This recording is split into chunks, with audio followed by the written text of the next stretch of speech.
अथ सत्यार्थप्रकाशः सप्तम समुल्लासः। हमारा विषय चल रहा था कि ईश्वर अवतार नहीं लेता है। जैसे कल प्रश्न आया था इसके पहले के पाठ में कि ईश्वर के 24 अवतार होते हैं, तो ये क्या सही नहीं है? तो उत्तर दिया गया था नहीं, ये सही नहीं है। ईश्वर के कोई 24 अवतार होते नहीं हैं। जो वेद के अर्थों को नहीं जानते हैं, अविद्वान होते हैं, वो लोग ऐसी अप्रामाणिक बातें करते हैं और वो ही इसको मानते हैं। तो ये विषय पहले हुआ था। अब नया प्रश्न आता है आगे कि जो ईश्वर अवतार न लेवे तो कंस, रावण आदि दुष्टों का नाश कैसे हो सके? यह प्रश्न है। तो इसका उत्तर स्वामी दयानंद लिखते हैं, प्रथम तो जो जन्मा है वह अवश्य मृत्यु को प्राप्त होता है। जो ईश्वर अवतार शरीर धारण किए बिना जगत की उत्पत्ति, स्थिति, प्रलय करता है, उसके सामने कंस और रावण आदि एक कीड़ी के समान भी नहीं। मतलब एक कीड़ी माने छोटा सा जंतु, कीड़ा, ऐसा भी नहीं हो तो रावण जो है या कंस जो है वो। तो आगे लिखते हैं, वह सर्वव्यापक होने से अर्थात परमात्मा सर्वत्र व्याप्त होने से कंस, रावण आदि के शरीर में भी परिपूर्ण हो रहा है। जब चाहे उसी समय मर्मच्छेदन कर नाश कर सकता है। भला इस अनंत गुण कर्म स्वभाव युक्त परमात्मा को एक क्षुद्र जीव के मारने के लिए जन्म मरण युक्त कहने वाले को मूर्खपन से अन्य कुछ विशेष उपमा मिल सकती है? अर्थात नहीं। तो जो ऐसा मानता है कि परमात्मा को ये राम कृष्ण के रूप में अवतार लेना पड़ता है कंस और रावण को मारने के लिए, तो ये कहना ठीक नहीं है। क्योंकि राम और कृष्ण तो महापुरुष थे। वे स्वयं गायत्री मंत्र का जप करते थे, योग करते थे, ध्यान करते थे। हाँ, उनको भगवान कह सकते हैं, लेकिन वो परमात्मा नहीं थे। क्योंकि जब परमात्मा होता है वो कभी जन्म नहीं लेता, उसका अवतार नहीं होता है, उसका मरण भी नहीं होता है। तो राम और कृष्ण का तो मरण हुआ था, अभी तो है ही नहीं वो संसार में। हाँ, उनकी यश कीर्ति जीवित है, उनका नाम अमर हो गया है। तो परमात्मा का ये काम नहीं है कि किसी को मारने के लिए उसको अवतार लेना पड़े। अर्थात अगर मारना भी होता तो वो अंदर से ही मार सकता है। सबके अंदर परमात्मा है तो उसी समय मर्मत छिद्र करके उसका नाश कर सकता है। तो उसके पास तो अनंत गुण कर्म स्वभाव है, तो उसको क्षुद्र जीव को मारने के लिए ये शरीर में आने की आवश्यकता नहीं है। क्योंकि वो तो संसार को उत्पन्न करता है, वही चलाता है, वही नाश करता है। और शरीर धारण के बिना ही इतना काम बड़ा कर सकता है, तो फिर किसी को मारने के लिए शरीर में क्या आएगा वो? इसलिए बिना शरीर में आए ही अर्थात बिना जन्म लिए ही वो इन सब कामों को करने में समर्थ है। चाहे संसार को बनाना हो, चलाना हो या दुष्टों को दंड देना हो। और आगे स्वामी जी लिखते हैं, जो कोई कहे कि भक्तजनों के उद्धार करने के लिए जन्म लेता है तो भी सत्य नहीं। क्योंकि जो भक्तजन ईश्वर की आज्ञानुकूल चलते हैं, उनके उद्धार करने का पूरा सामर्थ्य ईश्वर में है। क्या ईश्वर के पृथ्वी, सूर्य, चंद्र आदि जगत का बनाने, धारण और प्रलय करने रूप कर्मों से कंस, रावण आदि का वध और गोवर्धन आदि पर्वतों को उठाना बड़े कर्म है? तो ये प्रश्न आया। तो परमात्मा तो सर्वशक्तिमान, अनंत बलवान, तो ऐसे महान परमात्मा को भक्तजनों के उद्धार करने के लिए जन्म लेने की आवश्यकता नहीं है। कोई कहता है कि भाई ठीक है, भक्तों के उद्धार के लिए वो जन्म लेता है, तो ये बात भी वेद के अनुकूल नहीं है। क्योंकि जो भक्तजन हैं वो तो ईश्वर की आज्ञानुकूल चलते हैं, तो उनका उद्धार करना वो ईश्वर के सामर्थ्य में ही है। वो जब चाहे उनका उद्धार तो कर ही सकता है, इसके लिए उसको जन्म मिलने की आवश्यकता नहीं है।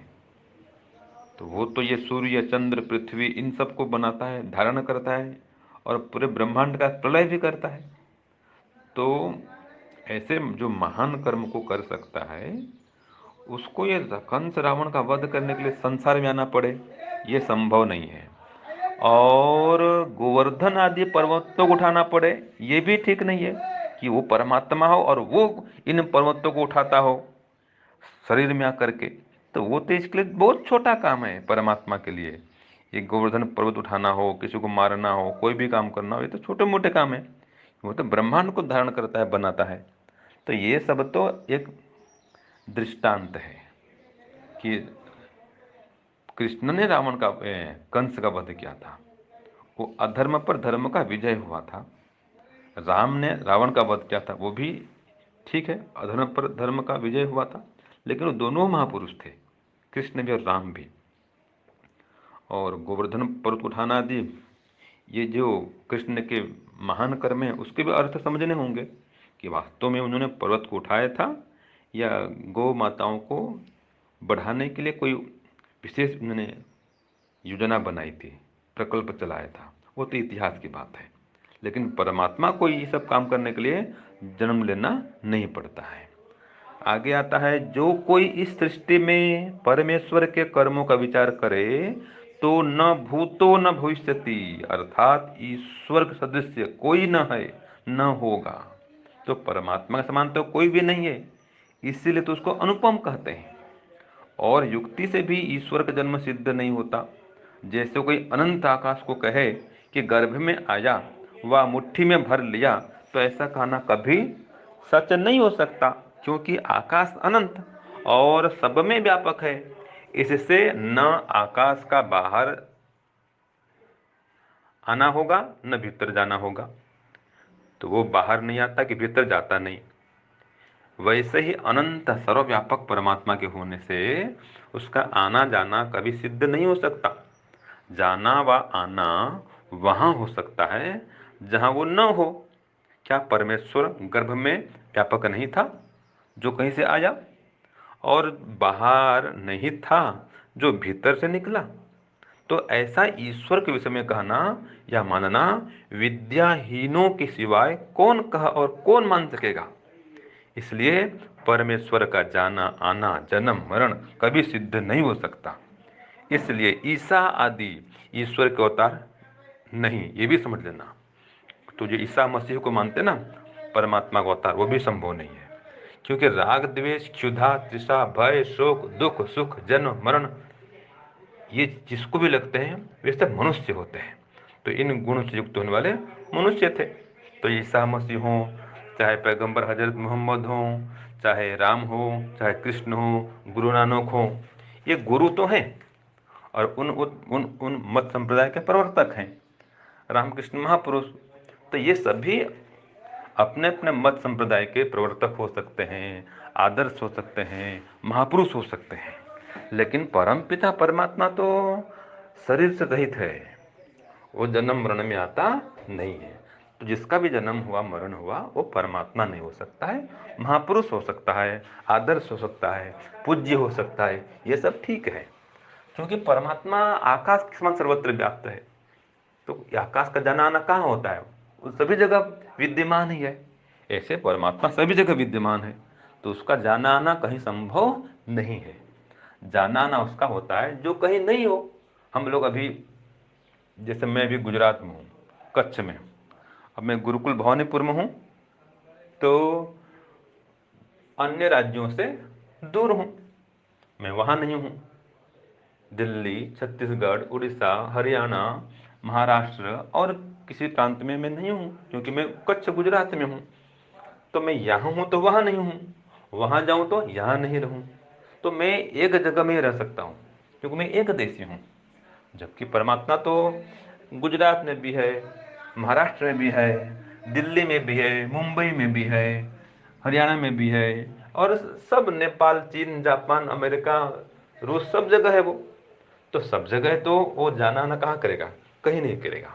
तो इसलिए परमात्मा को गर्भ में आना पड़े ये कहना भी ठीक नहीं है। वो तो पहले ही गर्भ में है, और गर्भ से निकलना पड़े वो भी ठीक नहीं है, वो गर्भ से बाहर भी है। तो सबके अंदर समाया हुआ है परमात्मा, इसलिए वो न कहीं आता है न कहीं जाता है, न उसका जन्म होता है न उसका मरण होता है, तो कभी वो अवतार लेता नहीं है। ये आज के इस प्रकरण में विषय आया हुआ है। ओम शांति ओम शम। धन्यवाद स्वामी जी, आपने महर्षि दयानंद सरस्वती कृत सत्यार्थ प्रकाश के सप्तम समुल्लास का जो विषय चल रहा था वो हमारे समक्ष रखा कि वास्तव में ईश्वर अवतार नहीं लेता। इस प्रकार की इसमें शंका समाधान चल रहा है, जिसके द्वारा महर्षि दयानंद सरस्वती हम सभी को बताना चाहते हैं कि ईश्वर कैसा है। ईश्वर जन्म मरण के बंधन से रहित है, समस्त कष्ट क्लेशों से रहित है, वह कभी जन्म मरण के बंधन में नहीं आता। यह समझाने के लिए उन्होंने शंका समाधान का यह रंगमंच तैयार किया है, जिससे हमको आसानी से समझ में बात आ जावे। आपने इसको गद्य में कहा, मैं इसका अब पद्य करके कह रही हूँ। प्यारे भाइयों बहनों, बहुत ही अच्छा विषय है और आप भी इसका गायन करके अन्यों को समझा सकते हैं। प्रश्न उठाव पूर्व पक्ष से, ईश्वर यदि अवतार न लेवे, तो फिर कंस व रावण आदिक वध भी तो कभी नहीं हो सके, वध भी तो कभी नहीं हो सके। तो ये पूर्व पक्ष से प्रश्न आया कि ईश्वर अवतार न लेवे तो कंस रावण आदि दुष्टों का नाश कैसे हो सके। तो महर्षि दयानंद सरस्वती उत्तर देते हैं सिद्धांति बनकर, वैदिक ज्ञान बताता है यह जन्म हुए की हो मृत्यु, ईश्वर कभी न जन्म मरण ले, विन तन ही करे कर्म शतक्रतु। हमारा वैदिक साइंस क्या कहता है? वह कहता है कि जिसका जन्म हुआ है वह अवश्य मृत्यु को प्राप्त होता है, और इस बात को गीता भी कहती है, जिसका जन्म होता है उसकी मृत्यु निश्चित होती है। तो परमेश्वर का तो न जन्म होता न वो कभी मृत्यु को प्राप्त होता है। जब बिना शरीर को धारण किए ही इतना बड़ा जगत बना देता है, वह पालना करता है सबकी, प्रलय भी कर देता है, सबको ज्ञान भी देता है, सबको सबके कर्मों के फल भी बिना शरीर जब ले दिए कर सकता है, तो फिर उसके सामने कंस और रावण आदि तो एक छोटे कीड़े के समान भी नहीं। वो बात है भी ये ठीक। वास्तव में जब वो काम इतने बड़े बड़े काम कर देता है, तो ये तो काम एक बालक जैसे हैं। जैसे कहते हैं ना कि किसी का बालक अगर किसी काम को कर दे तो उसको पिता को क्या आवश्यकता है काम को करने की। अगर कोई ये प्रश्न करे कि तो फिर वो ये हम सब क्यों कर रहे हैं, रावण कंस को वो खुद ही मार दे, अगर मान लीजिए प्रश्न ये उठता है, तो वो कहते हैं कि अगर किसी का बालक ही किसी बालक को मार देवे तो उस पिता की कहाँ आवश्यकता पड़ती है। भाई दोनों ही बालक है, उसका रावण भी बालक है, कंस भी बालक है, कृष्ण भी बालक है, राम भी बालक है, और एक अनार्य बालक है एक आर्य बालक है। अगर एक आर्य बालक अनार्य बालक को मार देवे तो उसको बीच में पिता पिता को आने की क्या आवश्यकता है। पिता तो खुश हो रहा है, शाबाशी देता है, उसको इनाम देता है जो आर्य बालक है उसको, और अनार्य को मरवाने में सहायता करवा देता है, उस आर्य को प्रेरणा करता रहता है कि इसको इस तरीके से मार। वो तो भीतर से सारी बातें सिखा रहा होता है, शक्ति दे रहा होता है, बल दे रहा होता है, सहायता कर रहा होता है, क्योंकि वह भी तो चाहता है कि अधर्म ना हो, सभी मेरे सभी पुत्र शांति पूर्वक रहें। तो इसीलिए वो भीतर से प्रेरणा करता जाता है। तो उसको आवश्यकता कहाँ है जन्म मरण के बंधन में आने की। यहाँ यह बात बताई गई है, वो चाहे तो जब चाहे तभी मर्म छेदन कर नाश कर सकता है। तो कहा वैदिक ज्ञान बताता है यह जन्म हुए की हो मृत्यु, ईश्वर कभी न जन्म मरण ले, विन तन ही करे कर्म शतक्रतु। सैकड़ों कर्म, हजारों कर्म, लाखों कर्म, असंख्यों कर्म वह बिना जन्म मरण के कर लेता है, उसको कहाँ शरीर धारण करने की आवश्यकता है। और अगर ऐसा करेगा तो वो खुद ही अपने नियम से वंचित हो जाएगा, अपने नियम का स्वयं विरोधी हो जाएगा। वो ऐसा कभी भी नहीं कर सकता, यह असंभव काम वो कभी भी संभव नहीं करता। उसके सामने रावण कंस ये कीड़ी भर भी नहीं प्यारे। विभ होकर वह उसके भी तन, विभ होकर वह उनके भी तन, व्याप रहा जग संसारे। उसके सामने ये रावण कंस क्या है, ये तो कीड़ी भर भी नहीं है। वह तो समस्त संसार का मालक है, अनंत ऐश्वर्यवान है, सारे बड़े बड़े कामों को कर रहा है। इसीलिए ये बात कहना तुम्हारी ठीक नहीं है।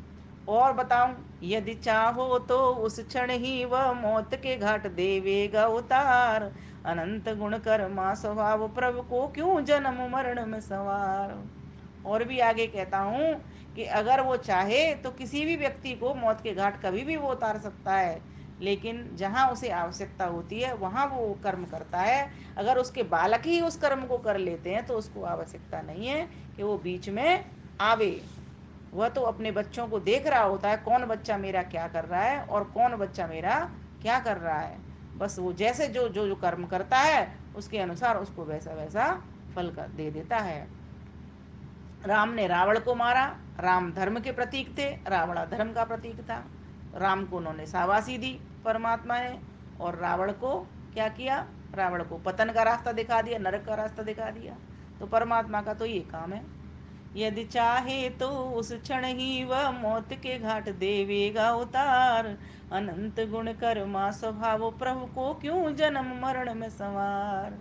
और यदि कोई कहे कि प्रभु भक्तों के हित जन्म में आता है, और यदि कोई ऐसा भी कहे कि भगवान तो भक्तों के उद्धार के लिए जन्म लेता है, तो भी सत्य न बात तुम्हारी, भक्त का स्वयं उद्धार हो जाता है। तो भी ये बात तुम्हारी ठीक नहीं है, भक्त तो स्वयं ही उद्धार को पा जाता है। क्या ईश्वर के सूर्य चंद्रमा, उत्पत्ति स्थित प्रलय के धर्म, पुत्रोत्पत्ति बध करना, पर्वत से क्षुद्र लगते हैं कर्म। क्या तुमको ये जो ईश्वर के इतने बड़े बड़े काम हैं, सूर्य चंद्रमा को बनाना, उनको धारण करना, ठीक है, और सबके अपने एक नियमित व्यवस्थित कक्षा में स्थापित कर घुमाना, संसार को बनाना, संसार का पालन करना, ठीक है, और फिर संसार का संहार भी करना, वेद का ज्ञान देना, कर्मों का फल प्रदान करना, इत्यादि अनेक अनेक काम करना। और बच्चों की किस प्रकार की बनावट बना देता है, सबके तरह तरह के रूप रंग बना देता है। वृक्षों की वृक्षों की भी तरह तरह के रूप रंग बनावट बना देता है, तरह तरह की नदियाँ, तरह तरह के सागर, तरह तरह के पहाड़। ये सब ये इतने बड़े बड़े काम वो कर रहा है, उसको कहाँ आवश्यकता है कि रावण कंस के लिए वो मारने के लिए वो अपना काम करेगा। उसने तो पुत्रों को छूट दे दी है कि जहाँ जहाँ तुम्हें अधर्म दिखाई देता है वहाँ वहाँ धार्मिक लोगों को प्रेरणा करता है भीतर से कि तुम जा कर के इसका तहस नहस करो, इसका नाश करो, सज्जनों की रक्षा करो। उसकी प्रेरणा से फिर वो धार्मिक लोग जो होते हैं वो काम करते हैं। उसको आवश्यकता ये सब करने की जन्म मरण की नहीं, कि वो जन्म मरण में आवे। फिर जन्म मरण में अगर आएगा तो वो तो हम जैसा हो गया ना, फिर अंतर हम में और उसमें क्या रहेगा। इसीलिए वो कोई न तो वो स्वयं को बना सकता, न वो हम जीवात्मा को भी बनाता, और न वो प्रकृति को बनाता। ये तीन अनादि सत्ताएं हमेशा से हैं और हमेशा रहेंगी। वह तो इस संसार को बनाता है, और किस प्रकार से जीवों को इस संसार में धारण करवाता है, संसार को उनके कर्मों के अनुसार। फिर कहा, जो कोई सृष्टि में ईश्वर के कर्मों का विचार करे, भूत भविष्यत हुआ न होगा, तुल्य न बड़ा संसार गहे। जो कोई अगर एक बार सृष्टि पर विचार करने लगे कि देखे कि ये ईश्वर ने किस प्रकार से कितनी बड़ी सृष्टि बनाई है, तो वह वास्तव में ये सोचेगा कि ये मनुष्य का तो काम हो ही नहीं सकता। मनुष्य एक छोटे से काम को करने के लिए भी हजारों लोगों की सहायता लेता है।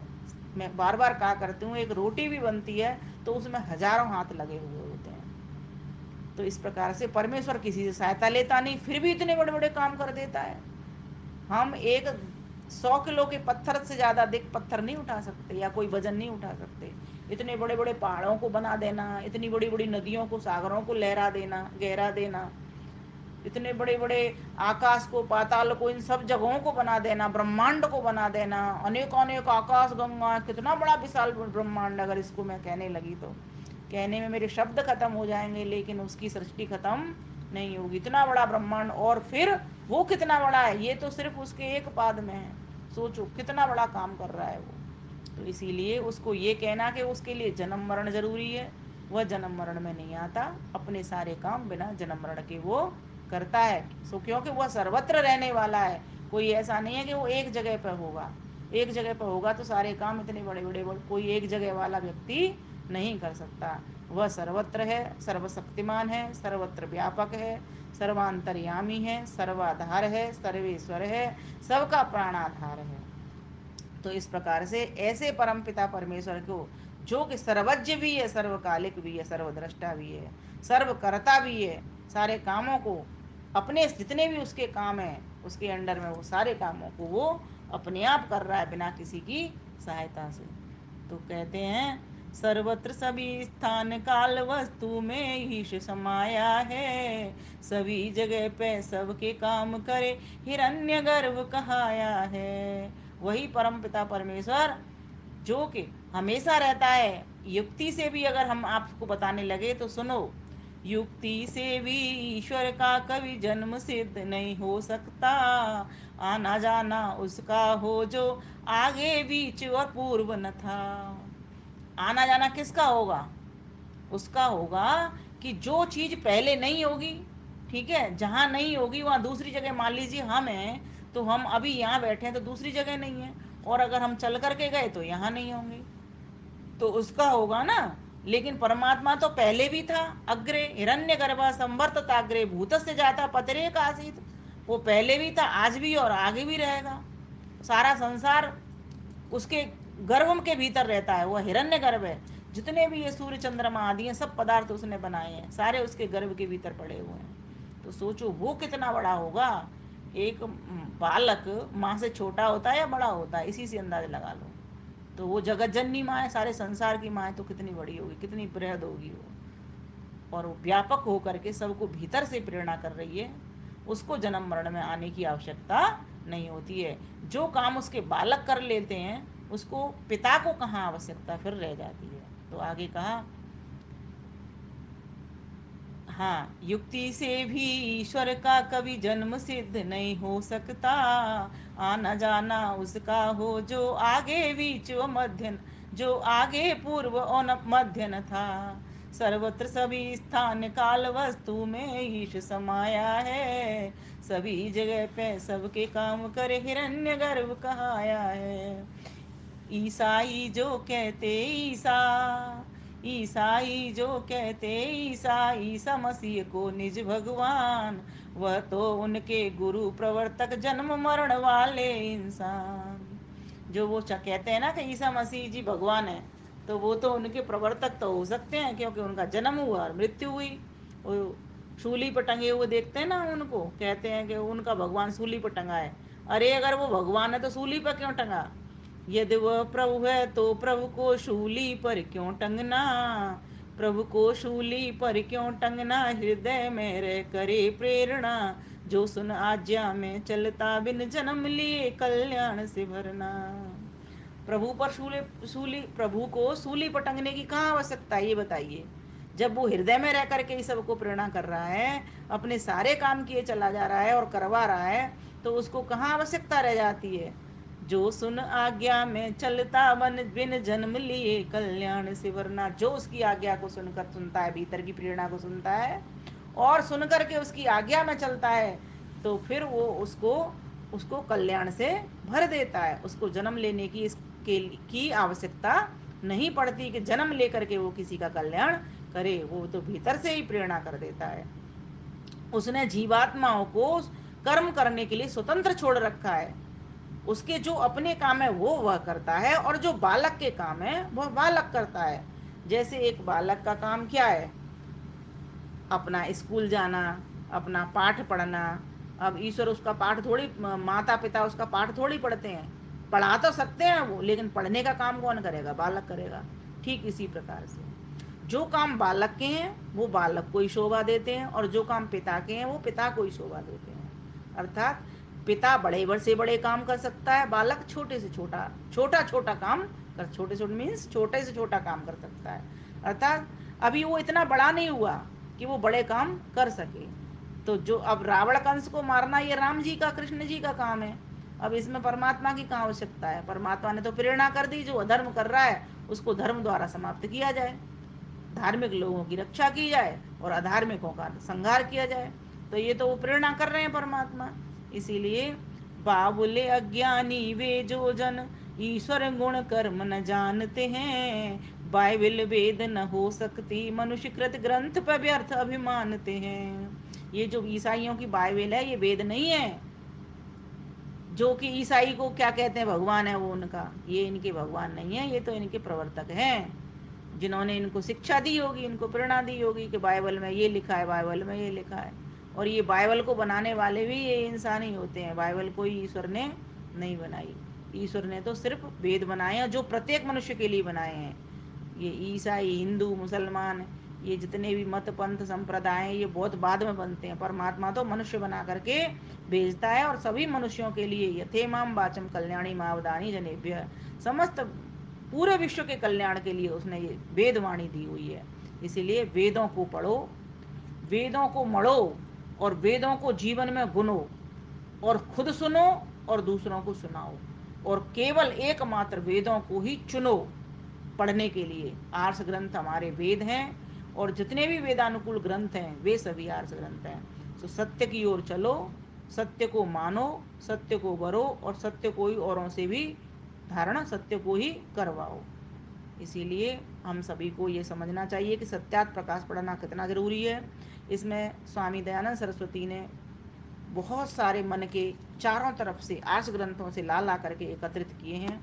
इस पुष्प गुच्छ को हमें हमेशा सुशोभित रखना है और स्वयं इससे सुशोभित होना है, महकना है और सारे संसार को भी इससे महकवाना है। धन्यवाद, नमस्ते।